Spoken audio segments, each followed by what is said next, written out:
Newspaper सुबह नहीं पढ़ना है, पढ़ना है। नेता नहीं बनना है, इसका इस्तेमाल करना है। यहां से पढ़ना है और यहां पर पिक्चर बनानी है, रटना है, तथ्यों को याद करना है। बिल्कुल नहीं। हर व्यक्ति से हमें सीखना है, उनसे रिश्तेदारी नहीं करनी है। टुमारो इज अ स्कैम, कल होता ही नहीं। ये लाइन बहुत इंपॉर्टेंट है।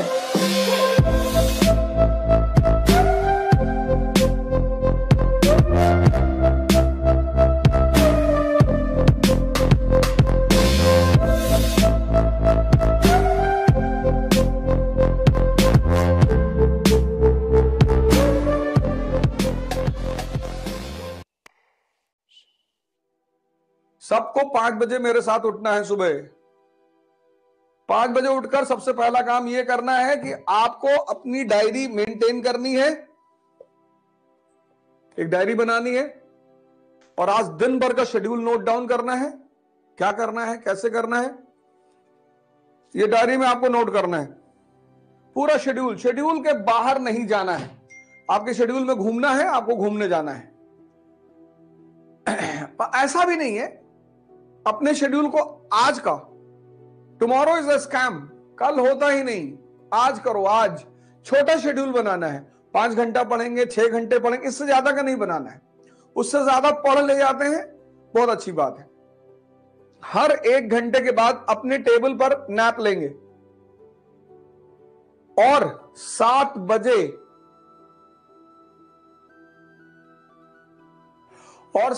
क्लास खत्म होगी। सभी लोग अपने माँ बाप को चरण स्पर्श करेंगे। जिनके माँ बाप उनसे दूर रह रहे हैं वो उनको फोन करेंगे। डेली माँ बाप का आशीर्वाद लेना, ये सारा खेल आशीर्वाद का है। फिर आप जिस भी धर्म को मानने वाले हैं, जैसे मैं गीता पढ़ता हूं, न्यूज़पेपर सुबह नहीं पढ़ना है, छूना ही नहीं। दिन की शुरुआत एक पॉजिटिव थॉट से करनी, पॉजिटिव विचार से। एक श्लोक, एक पारा, एक पैराग्राफ, बस उस थॉट को दिन भर दिमाग में रखना है। कोई भी एक। मैं यथार्थ गीता पढ़ता हूं, आप बाइबल पढ़िए, कुरान पढ़िए, आदि ग्रंथ पढ़िए, जो भी आपका धर्म ग्रंथ है, जो भी आपका धर्म ग्रंथ है। तो आज का शेड्यूल बनाना है, पूरे दिन का शेड्यूल के हिसाब से ही काम करना है। डायरी हमेशा साथ में रखना है, वो चेक करना है कि ये मेरा शेड्यूल है कि नहीं। घूमने का शेड्यूल है तो घूमने जाना है। छोटा शेड्यूल बनाना है। बड़ा कर ले जाते हैं तो बहुत अच्छा है, पर बड़ा करके छोटा नहीं कर पाएंगे तो डिप्रेशन पैदा होता है। ऐसा कोई काम नहीं करना है। यह पहला चैप्टर है, 18वीं शताब्दी का भारत, 18th सेंचुरी इंडिया। और इस शताब्दी में जो सबसे बड़ी घटना घटी वो ये थी कि भारत गुलाम बना, स्लेव।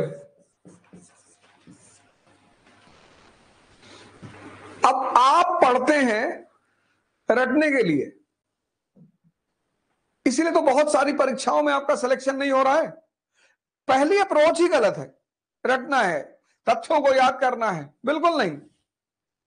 सब पूरे चैप्टर को समझना है और तथ्यों की प्रैक्टिस करनी है। तो 18वीं शताब्दी की जो सबसे बड़ी घटना थी वो थी कि भारत गुलाम बना। 1757 और 1764, और यहीं से भारत में अंग्रेजी हुकूमत की शुरुआत। लेकिन यह गुलाम कैसे बना? कोई भी व्यक्ति या राष्ट्र गुलाम तभी बनता है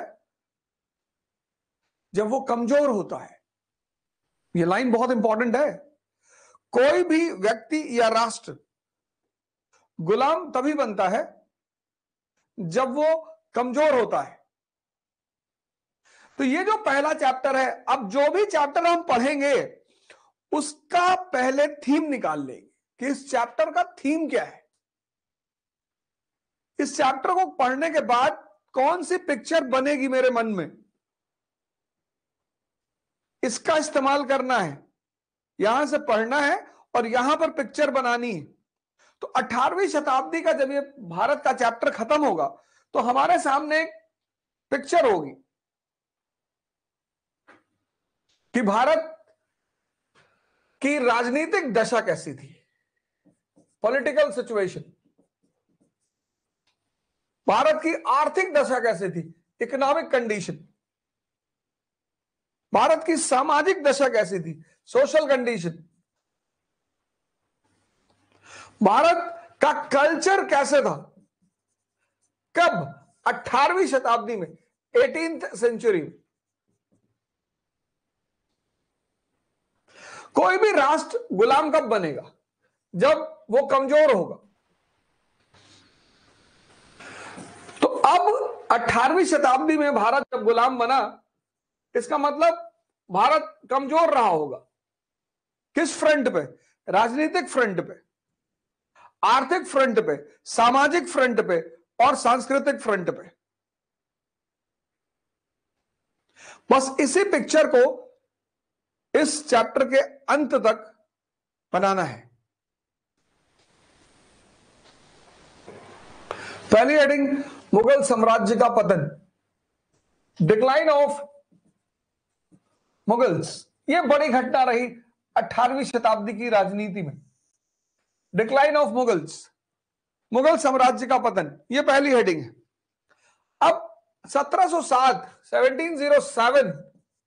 औरंगजेब की डेथ। बड़े सारे इतिहासकार यहीं से आधुनिक युग की शुरुआत मानते हैं। वो खैर चर्चा का विषय, उस पर हम चर्चा करेंगे ही करेंगे। तो 1707 में औरंगजेब की डेथ हुई, और जब औरंगजेब की डेथ हुई तो एम्पायर जो था, साम्राज्य, उसकी यूनिटी यानी एकता और स्टेबिलिटी यानी स्थिरता, दोनों ही हिल चुकी थी। यह पहली बात समझने लायक है कि 1707 यानी 18वीं शताब्दी की शुरुआत में जब औरंगजेब की डेथ हुई तो साम्राज्य की एकता और स्थिरता दोनों ही हिल चुकी थी। क्यों हिली? उसकी पॉलिसीज की वजह से। उसकी बड़ी सारी नीतियां ऐसी रही जिसने साम्राज्य की एकता और स्थिरता को हिला दिया। अब एक बात और याद रखना है, पढ़ना है, नेता नहीं बनना है। हमारे लिए इतिहास में जितने भी व्यक्ति हैं वो कैरेक्टर हैं, उनसे रिश्तेदारी नहीं करनी है।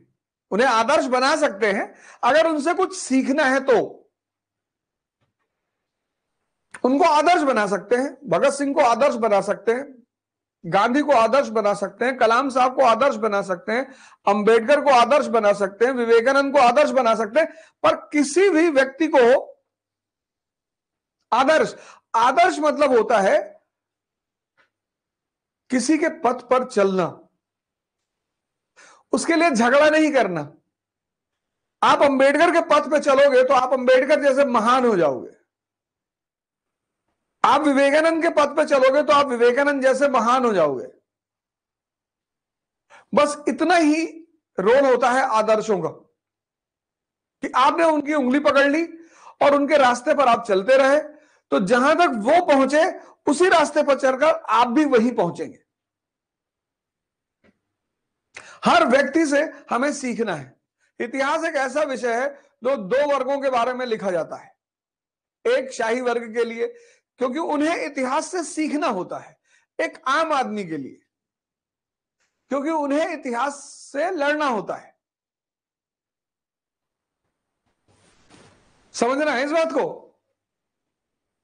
तो औरंगजेब हो सकता है कुछ मुसलमानों के लिए मुसलमान हो, आपके लिए नहीं है, आपके लिए शासक है।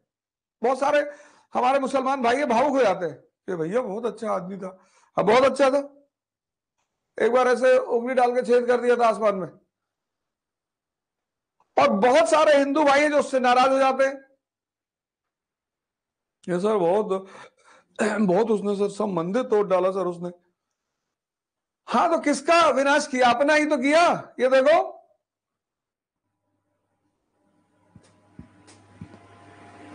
तो हमारे लिए औरंगजेब क्या है?